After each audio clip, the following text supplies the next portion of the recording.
Prime Minister Narendra Modi is set to return as the Prime Minister of India for a third consecutive term as results show the Bharatiya Janata Party leading in 243 seats. And this is, of course, while the India bloc, it sprung a major surprise yesterday on the result day as parties, it currently is leading in 236 seats. Now, the BJP stopped short of a majority mark with 240 wins, which means Chandrababu Naidu and Nitish Kumar can become the men who will prop up Narendra Modi in New Delhi.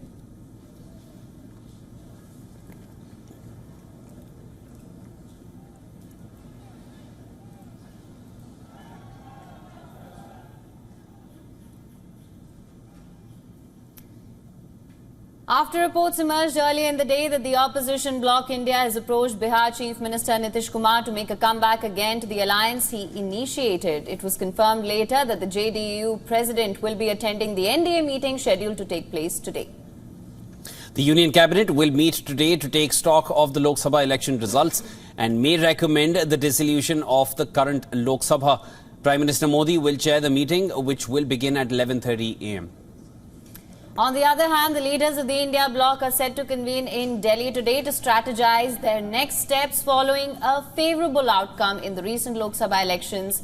Tamil Nadu CM and DMK chief M.K. Stalin has also confirmed his attendance. Meanwhile, world leaders congratulated Prime Minister Modi on his and his party's third consecutive victory in the Lok Sabha elections. Counterparts from neighbouring Nepal, Mauritius, Bhutan congratulated Modi on his election victory.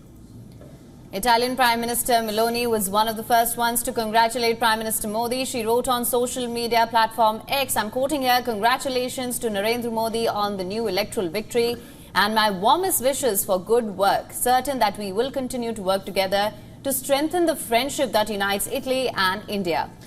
Mauritius Prime Minister Pravind Kumar Jugnauth said in a post on social media, "Congratulations, Prime Minister Modi ji, on your laudable victory for a historic third term." While Nepal Prime Minister Pushpa Kamal Dayal congratulated Prime Minister Modi, saying, "We are happy to note the successful completion of the world's largest democratic exercise with enthusiastic participation of the people of India." Bhutan Prime Minister Sherin Tobgay has said that he is looking forward to deepening ties with India. Sri Lanka said the victory showed the confidence Indians have in Narendra Modi's leadership. Maldives President Mohamed Muizzu also sent a congratulatory message to the Prime Minister.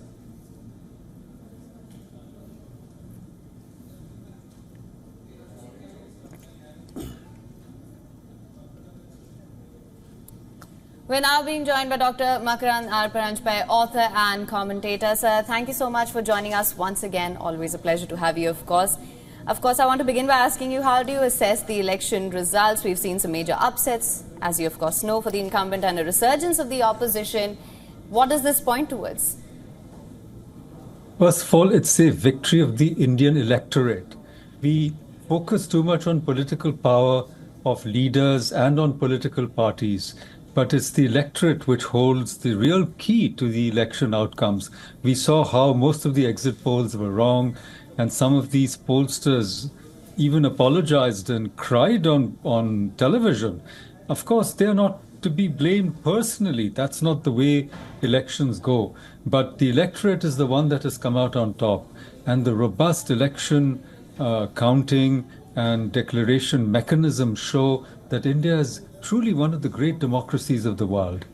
Dr. Paranjpai, the two names which have come up as after the results were out, which have proved to be pivotal in, Mr. Modi reaching this third term in office, Chandrababu Naidu and Nitish Kumar. What kind of a role do you think they're going to be playing in this third term?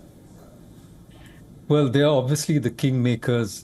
Between them, they have 28 seats, and the BJP is short. They have about 240. They need at least 273, maybe a little more, to be comfortably across the halfway mark. So they are going to be the kingmakers here, and who knows what kind of, pound of flesh, yes, if not these two individual gentlemen, but the entire coalition dharma, as it is called, the compulsions of coalition politics, what kind of sacrifices it will demand. Dr. Baranjpai, also, the statement which came out from the BJP cadre was that they are preparing to make some bold moves in this third term. How much do you feel they are capable of taking those kind of decisions the way they could in their second or the first term in this particular term, given the way they've won on the basis of, regional players? Yes, maybe part of it is rhetoric. In fact, I was listening to the so-called victory speeches.